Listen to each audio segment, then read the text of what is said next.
Welcome to Live DAF, your online DAF Yomi Shir.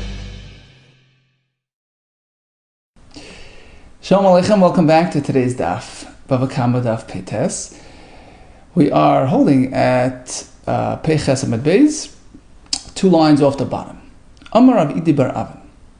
Av anan namitanina. I too can prove your point from a Mishnah. So the point we're referring to is the concept called Takonas Usha.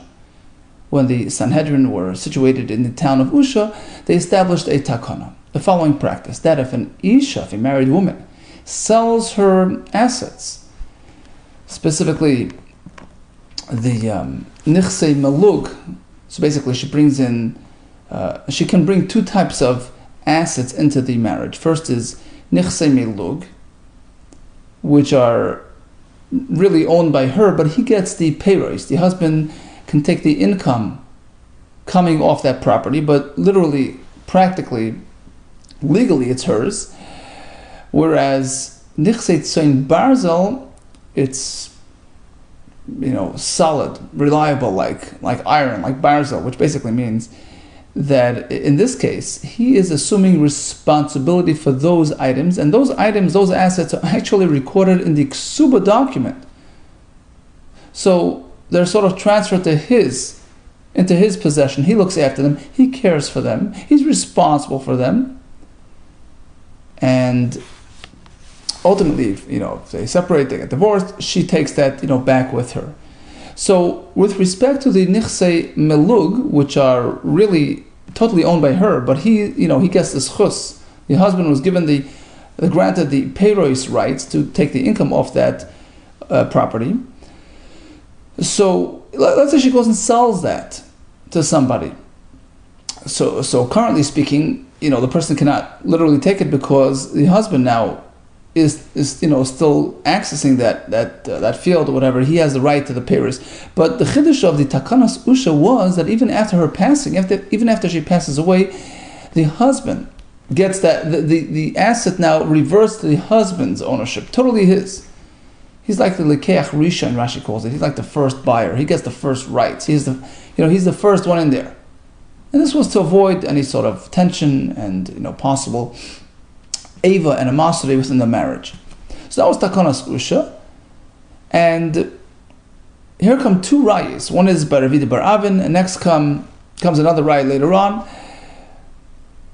presented by other Amiroim, to actually prove, to bring a source for the Takonas Usha from a Mishnah, from a Brisa, that in fact it is so. So what's the Mishnah? Me'idim anu bi'ish ploini shegirish es ishtoi. 2 Eidim get up, and they testified that Reuven divorced Rachel. V'nasan ksubasa, and he paid her, the whole ksuba payout, the 100 or the 200, depending if she was a widow when she married or a besula. So basically, it's all paid up, it's done. It turns out they're just falsifying the facts. V'arehi tachtov mishamashto. It turns out that she's still with him, fully married. V'nimtzu zaymimin, and these Eidim were just proven to be Zaymimin. Another pair of Eidim came along and disproved them, discredited them, which typically requires the Eidim Zaymimin now to turn around and be liable for any sort of losses they would have imposed on this person. So what happens now? They attempted to testify that she was divorced and received her kesuba. Turns out the whole thing is false. So, to a certain extent, they were actually they were about to make her lose her ksuba, payout. Now, not necessarily, it isn't necessarily a sure fact, because who says she would have ever gotten her ksuba? Perhaps she would have died before the husband, right? Ksuba is only if she gets divorced or he dies first, but perhaps that wouldn't have happened. So it isn't necessarily an outright loss. So that's why the Mishnah continues, in Imrim, we don't impose the whole ksuba payout on the Eidim Zaymimin. Just as she would have lost it because of you, now you have to lose it. No. The only thing we can sort of pin on the Eidim Zaymimin is something called Tevas Hano. Ela Tevas Hano is Ksuvase. A small sort of symbolic amount of payout. Why? Let's see. Eza o Tevas Hano is Ksuvase. What do you mean Tevas Hano of the Ksuva? Her actual current loss. We evaluate.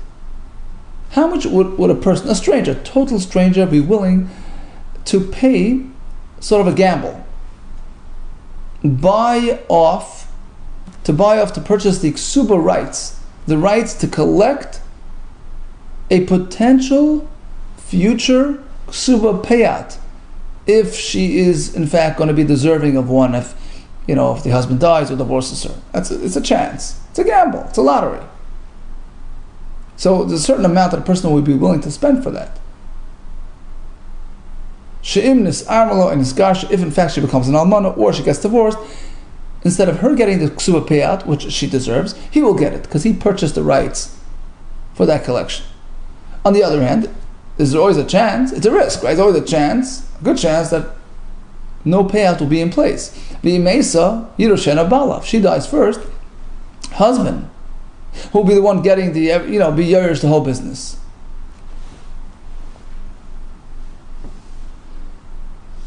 Okay, he'll get he'll keep the ksuba payout. He won't he won't have to pay it out, and he'll also get all the nechasim, as we explained, because we have some assets recorded in the ksuba.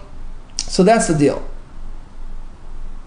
He'll pay something for the chance, for the zchus, to perhaps collect all these things in the future, but there's a good chance husband will get it. So that's what the Eidim Zaymimin have to pay. Why? Because that's literally what she's now losing because of their testimony, which is that she already got her ksuba. So she's losing that ability to sell the ksuba. That's a Tevas Hana, which now the Eidim Zaymimin have to pay her. Okay, that's the Mishnah. How does that pertain to us? How does that prove anything regarding Takanas Usha? Takanas Usha. Now, if there is no such a thing as Takanas Usha, which basically means that any wife can just go and sell her stuff during his lifetime, so why are we assuming that if she dies first, husband will get everything? As per the Mishnah's presentation here, right? That's the risk that this buyer is taking because, right? Why? Tazben ksubasa legamre. Let her just go and sell everything during his lifetime. So basically, it's not much of a risk. She can actually sell it,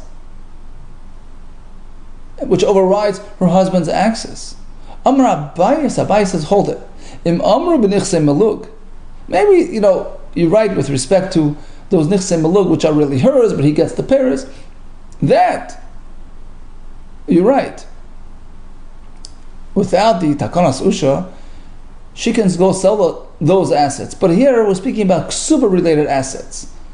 How can you apply that rationale to the assets which are under the husband's care, are sort of owned by him? Rashi calls it the nedunya, the items written recorded in the ksuba, that reverts to his control. During her lifetime, it's totally his. If anything, if there's any loss or gain, it's his. It's all his business. So that's sort of owned by him. So all agree that during this marriage, she can't sell those nichtzon and barzel. And that's those are the assets that this Mishnah is referring to with the Eidim Zaymimin. So basically, it's unrelated to our discussion. Amar Abai, you know what? Once we're on this topic of the Tevas Hana earnings of the Isha with respect to selling, the rights for future, potential future collection of her ksuba, once we're conversing about it, name of a milsa. Let me add another fact, another point with respect to Tevas Hana. Who does that payment go to? Tevas Hana leisha havya. If the Isha sells the ksuba rights, she gets the money. it doesn't go to the husband. He can't touch that money. Because otherwise, if it goes straight to the husband, let's go back for a minute to the case of the Edom Zoymimin, right? So they attempted to cause her this loss, right? What do you mean? I'm not causing you, the woman, any loss. In any case, even if you would have sold your ksuba and gotten the teves hana, where does that money go? To the husband. Leimru law, the Edom can turn to the Isha and say, what wrong did we do to you? How did we cause you any loss? Even if you would have decided to sell your ksuba, right? It would have gone straight to your husband. Apparently, it goes to the Isha. So it's her loss. And that's why they have to pay. No, Omar of Salman, perhaps it goes to the husband. But you know, when there's more money in the house, the situation tends to be more generous. And ultimately, it's her gain. Even if technically the husband gets a hold of that money, but all in the household, everybody gains from it. And therefore, technically, it's called her loss. Amar Rava. Hilchasa, the conclusion is, this payment goes to the Isha. Not only does the actual money go to the Isha, but you're not even required to invest it and have the husband get the income, which is the typical procedure for Nichse Malug. No, my time of why? Why is this different than the Nichse Malug? In which case, the husband gets the payros. Because, payro tekina l're'abanon. Rabbanon were masakin that the husband gets payros of her assets. But here it's sort of second generation. It would be payros of a reinvestment of a dividend that she earned. That's already two steps away. Payro of payros l'tekina l're'abanon. That wasn't part of the ksuba arrangement and doesn't go to the husband. Bottom line, we have takanas usha, which says even if the woman decides to sell the nichse maluk during her husband's lifetime, ultimately it reverts back to him upon her loss, upon her death. We tried to bring a source from a Mishnah Beit Mizemimin, which the Gemara sort of refuted. Here comes another attempt at a source. When they came from the Beis Medrash, Amri Tanil Takanas Usha, we will prove Takanas Usha from a different Mishnah. In Bava Kamma, Ha'evet, Ha'isha, P'gyasan Ra, right? Getting entangled, getting into a fight with an Eved and Isha, it's at your own risk. You know why? Ha'chayvel behen chayav. If you strike them, you have to pay them, but v'hem shechavel b'chayim turn, if they injure somebody, they're potter, they have nothing to pay. Okay, that's the Mishnah. End quote. Now, lesel takanas usha. If not for takanas usha, why is she penniless? She has plenty of potential for making money, even during her marriage. Taz b'nichsem belug v'titanle. She has nichsem belug, right? Sell it off and use the money to pay the injured victim. Well, it says the Gemara Tamech, according to your question, okay, let's say you're right. Takanas usha preempts this type of sale, this type of earning. Fine, that explains the halacha.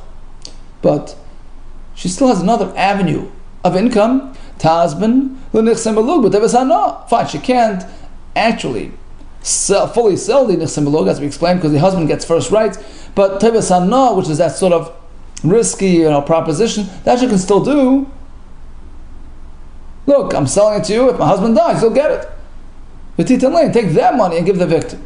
Ela de lastly. So apparently, he must be speaking that in this case of the Mishnah, the Isha is not a wealthy woman. She doesn't have nichsem belug, so she can't get the teves hana and she can't pay her victim. Hachanami de lastla.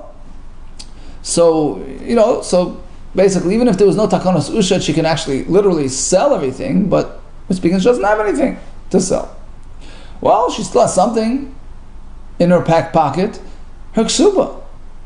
Every isha is entitled to ksuba payout, but tazben ksuba sabetavasana, v'titan lay. She can still sell that b'tevasana and pay the victim. Says the Gemara, no, we don't allow it. Hamani Rab Meiri, the Mishnah is following Rab Meir, the Amma who says, one is never allowed to stay with his wife, even for a moment, without a ksuba. Ksuba denotes commitment, and without it is no marriage. But why? Why is it so important? Without a ksuba commitment, which triggers this massive payout upon divorce, or so without that the marriage is sort of on shaky feet. It's not really a full commitment, and that's not the way a Yiddish family conducts herself. So basically, according to Rabbi Meir, we don't allow her to sell a ksuba. Why? Because you're not allowed to be married without a ksuba. Says the Gemara, hold it 1 second. Why? The time of Mai. Why is it that we must have a ksuba? Kidei shaloi tehei kala beinav loitzia, right? Part of the kasha, because it shouldn't, just be an in and out, easy in and out, right? We want the marriage to have permanence, etc. Well, guess what? Even if she decides to sell the ksuba, the husband is still committed to that payout. He's not going to want to divorce her. Fine. He's not going to pay it to the Isha because it's sold, but he's going to have to ultimately pay it out to the other fellow. So that's going to stop him from doing an easy divorce. You know why? Because if he decides to divorce, so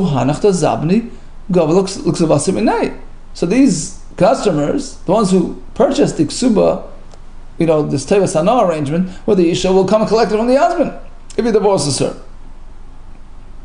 So it's not an easy out.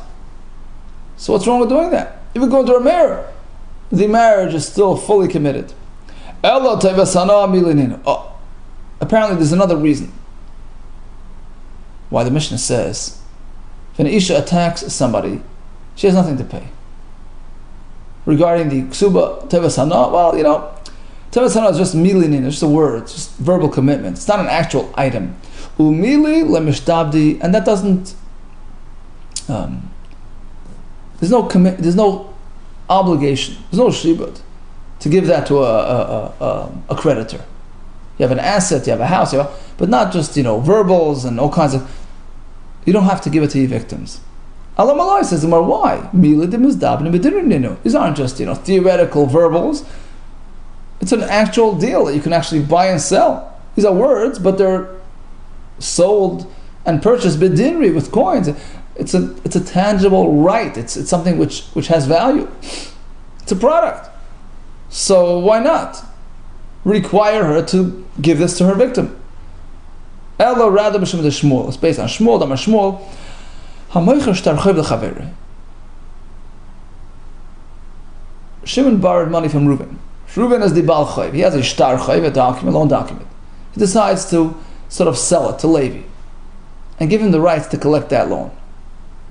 You can do that, but at your own risk. You know why? If Reuben turns around and forgives the loan to his good friend Shimon, machal, it's forgiven, and basically Levi just lost his investment. Because ultimately, Reuben is still the creditor. I'm transferring the rights to collect. I'm empowering Levi to collect on my behalf, but ultimately I'm the creditor and I still hold the reins. I still control the chayv and I can forgive the loan. Even the Yerush of Reuben, who sort of takes over the loan, can be meichel the loan, even after it was sold to Levi. So there's no point in the Isha selling the ksuba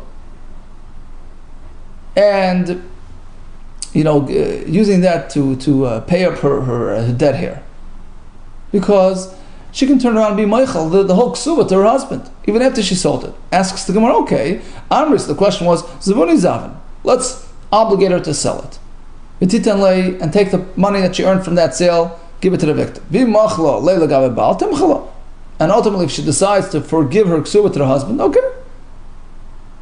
But there's always a chance she won't. Says the Gemara, Amri, the answer was kol gabe baal. Any monetary commitment with respect to her husband, she's certainly going to give in. V'adai machle, she's certainly just going to forgive it because she has no loss from it. She already sold the rights. So she's going to do her husband a good favor and forgive him the forfeit the ksuba claim. And we don't want to go ahead and initiate a procedure which will ultimately cause this poor customer a loss.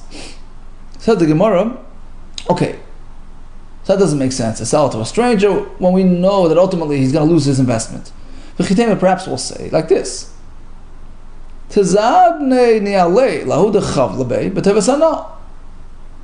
So don't sell it to another person and take the money and give it to the victim. Sell it directly to the victim. Okay, I owe you $100, says the Isha. Okay, here's your rights to collect my ksuba, which is worth $100. Now, there's no risk involved, no loss. In any case, not making any money. She's not paying him. She has nothing to pay. So at least let him get this chance, this opportunity, which may hold true, which may work out. Now, if ultimately she decides to just forfeit this ksuba claim with respect to her husband, okay, the victim / buyer didn't end up really losing anything. He didn't lose more than before, because ultimately she's not giving him anything. So at least let him get this for the slight chance that he might gain on it. Says the Gemara, no. Ultimately, we know that if it's this ksuba with respect to her husband, she's certainly going to be meichel. It's a vada, it's not a suffix, and why get involved in a failed proposition? Vatruche beidina, and to be matriach, to burden the bezdin, to get involved in this sort of legal maneuver b'chti for no good reason, for no good purpose. Lo matrichina, we don't do that. Okay. Continues the Gemara with another kash. Allah does Sanya. How do you explain the following price? So once again, this is on the Tevas Hanoah track, the fact that the Isha has the ability to sell the rights to collect her ksuba. So we want to understand the next halach. If a woman, a married woman, harms her husband, she still has a full right to collect her ksuba payout eventually. Why? First she has to pay him for the injury. Amai, tizbanina ne'alela tzuvasa lebala b'Tevas Hanoah. She owes him 100. For this chavala, for this harm, sell the Tevas Hanoah to the husband. Sell the ksuba collection rights to your own husband. And that's worth $100. So give it to him, right? If ultimately, basically she's saying, if ultimately I'm going to have a right to collect the ksuba, I'm giving that right to you, and that deal is worth $100. Right? And that's payment for the chavala. And in this case, we don't have a concern of mechila, because the im machal gabe baal like a even if she decides to be meichel hoksuba, okay, he didn't lose he didn't lose, and so why don't we do that? Why does the Brisa say that she still retains the right to her ksuba? Said the Moavad Rameiri, this Brisa is certainly following Rameir Shita, the Amor says, one is not meant to stay even for a moment without a ksuba. And what is the reason? V'tayma mai kedei shaloi tehikala b'einav loyitzia, right? Like we explained before, we don't want the marriage to be just easily dissolvable. We want it to be a commitment, a permanence. And in this case, if she already sold him the ksuba rights, so he basically has very little holding him back from divorcing. At least the ksuba factor is not holding him back. Maybe other factor, but this is not going to. Why? He'll come to an easy divorce. Why? Because it's never going to cost him.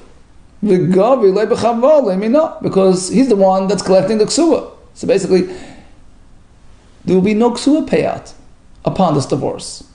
So it defeats the whole purpose of ksuba, and it's not a proper marriage, and therefore we don't allow this maneuver. He can't buy her ksuba.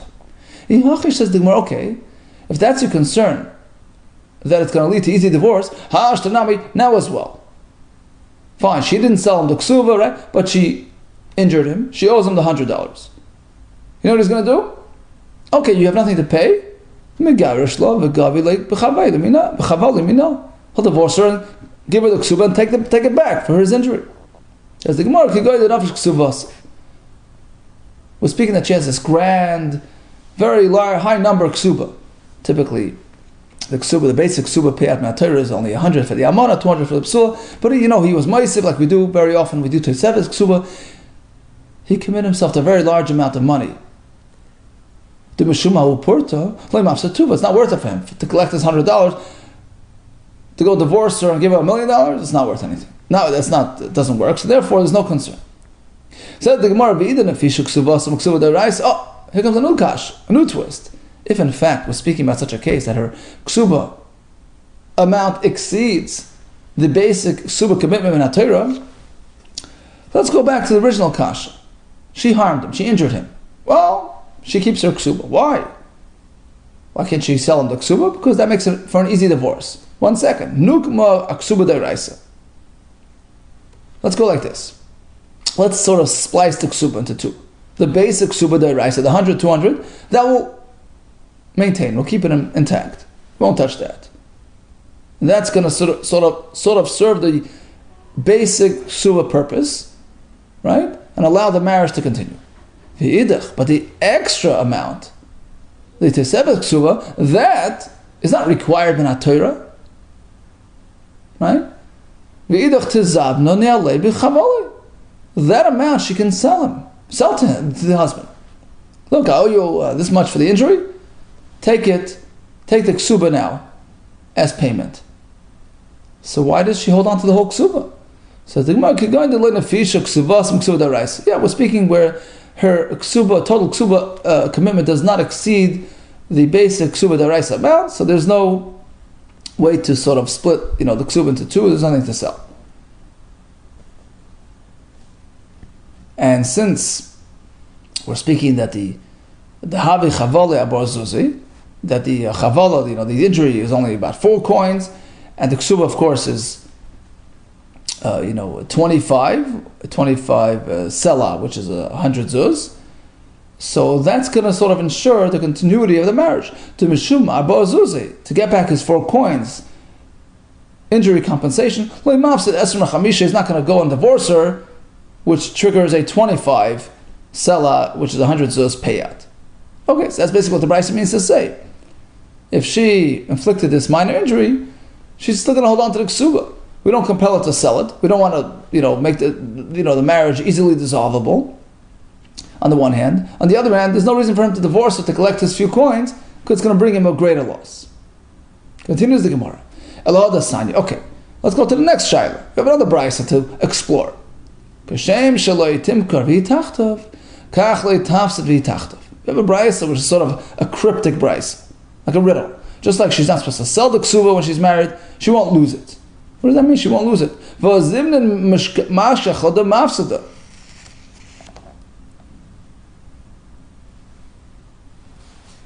We have a situation where she can lose her ksuba. For instance, a minute ago we said that the reason why she's not compelled to sell the ksuba to the husband is because the total ksuba payout was not greater than the ksuba deraisa, so there's no extra money to speak of. Well, what if her ksuba payout was going to be greater? She has this huge ksuba on deck.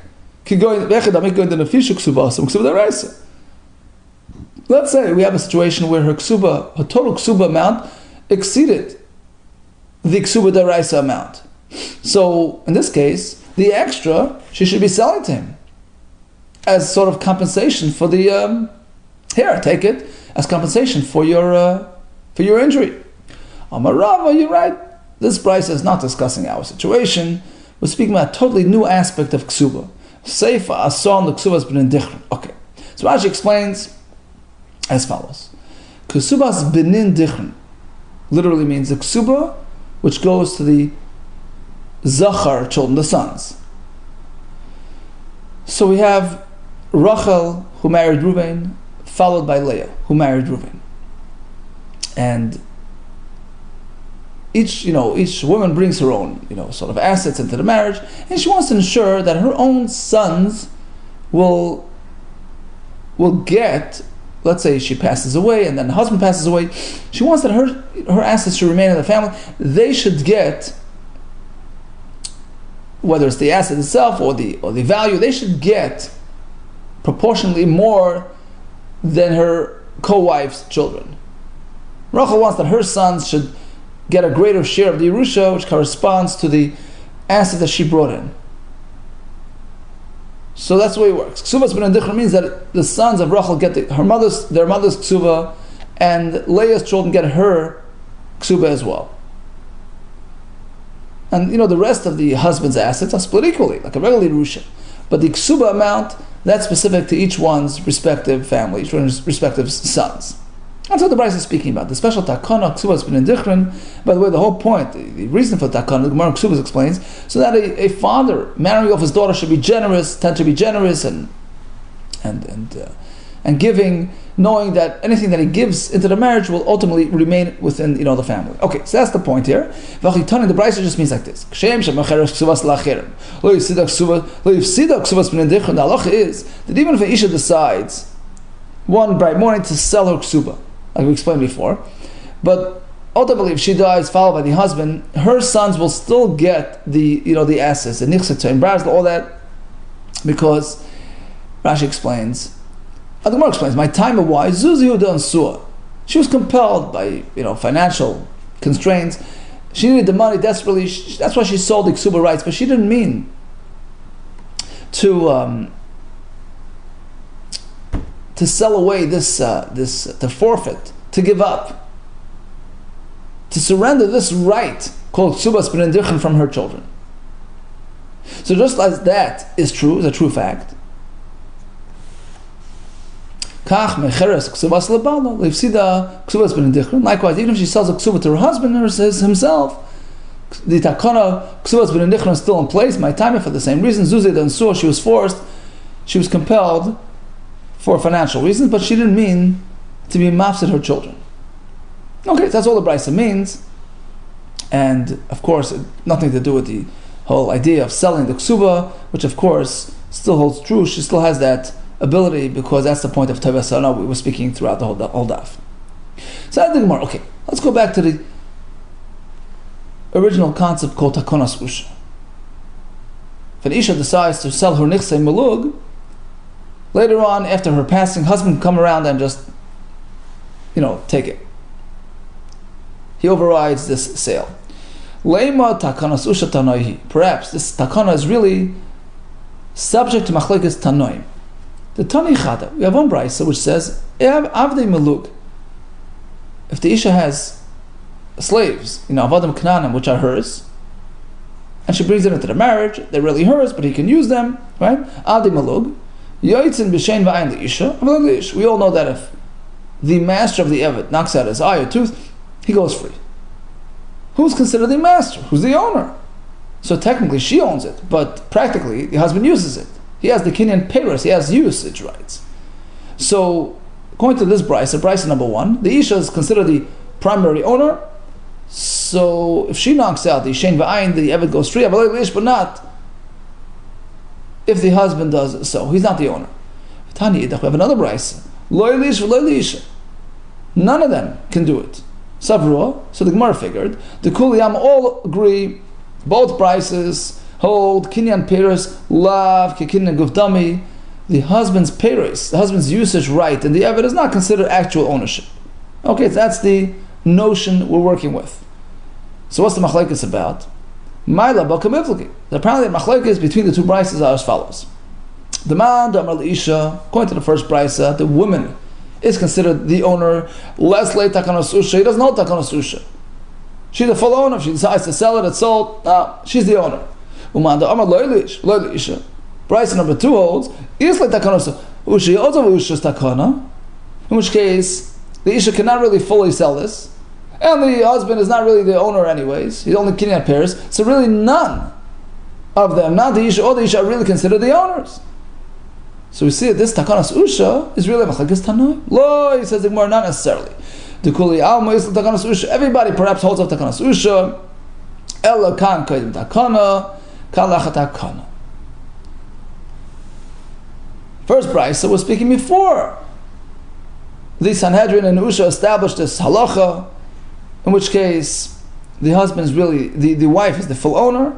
Husband is just a kinyan peiros, which doesn't really give him rights. It's not really considered ownership. Whereas the second brisa is speaking after the takana. So now the Isha is not a full owner because if she decides to sell, husband overrides it. And the husband, he's not either really a full owner because technically all he has is usage rights. People say another option could be, both brises are speaking after takana was established. And all follow takanas usha. Husband could just eventually override it. my timer. So what's the point of the first brisa? Second brisa, we understand. Because she's not a full owner, she decides to sell, husband takes it over. He's not a full owner at this point, before she during her lifetime, because he's just accessing the payers at this point. So now we understand. But brisa number 1, which says the Isha is considered the owner, why? My timer could the Rava based on Rava. Amar Rava, Hegdish, Chametz, V'Shichrur, Mafkin, V'Dei Shibud.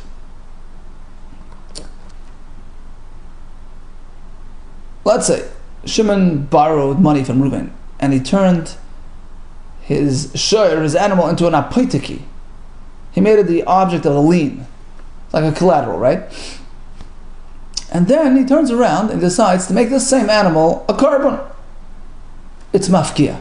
It overrides the shibud, the monetary sort of lien, the monetary commitment with respect to the loan. Because the hegdish, which pertains to the actual animal, the Kedushas HaGuf, says Rashi, the actual animal inherently is Kaddish, that overrides all these, monetary rights on account of this debt. Likewise, Chametz, similar situation, if a guy lent money to Yisrael, who turned around and offered his Chametz as a collateral, Pesach passes by, right? We don't say the Chametz now belong to the guy and it's mutter, no. The Isra of Chametz overrides the Shibud to the guy, and it's considered the Yisrael's Chametz, and it becomes Asr. Finally, and this pertains to our Sugya, the Shichrur. Let's say an Eved was turned into an Apoitiki, right? Here's the Eved, in case I don't pay you back loan, you keep the Eved, so it's like a collateral. And then I go ahead and I release the Eved, I free him. Too bad. That overrides your Shibud. Mafkid Midei Shibud. That's what happened here. We have an Eved. Husband has a shibud. Takonas Usha, right? But the Isha knocked out the eye, the tooth. That's Shichrur. She freed him. He goes free. That's stronger than his shibud. Says the Gemara, Leima the Rava Tanai. Okay, so that explains the first brisa. A second brisa, which says that even if the Isha knocks out the eye and the tooth, the Eved doesn't go free. That contradicts Rava. So apparently the idea of Rava is Machlekes Tanai, Lema the Rava Tanai. Is that true? So the Malai, no. The Kuliyam is the Rava. Perhaps everybody holds in concept like Rava V'Hacha, but here it's different. Al Mor Rabban L'Shibud the Baal. According to Brisa number 2, the Chachamim reinforced, they strengthened the Shibud of the husband that withstands. It can weather all storms, including the Isha's attempt to free the Eved. We'll continue with Hashem tomorrow. Okay, so bottom line is we spoke about the concept called Teves Hana of an Isha selling her ksuba. We spoke about Takanas Usha. She sells her Nichse Malug. And she passes on. The husband can override that sale and take it back. We spoke about, we had some rayas. One is from the Edim Zaymimin, which didn't really pan out. One is from the halacha of the Isha was Chayvel. And once again, we sort of really, it didn't really work out, that raya. And then we went through a couple of back and forth regarding the idea of Teves Hana. So this Teves Hana, of course, belongs to the Isha. He doesn't get it. He doesn't even get the Peres. And then we tried to explain all kinds of halachas in view of the halacha of Teves Hana, and reconciled many brises to fit even with the halacha of Teves Hana. Ultimately, we had a machlekes regarding the yitzia of Shem Ba'ayin of the Eved, and we wanted to string it up to this machlekes of Takanas Usha. And the Gemara Lamaisa says that perhaps all agree with Takanas Usha, but the machlekes is based on other concepts. All the best to you and Atzlacha Rabbah.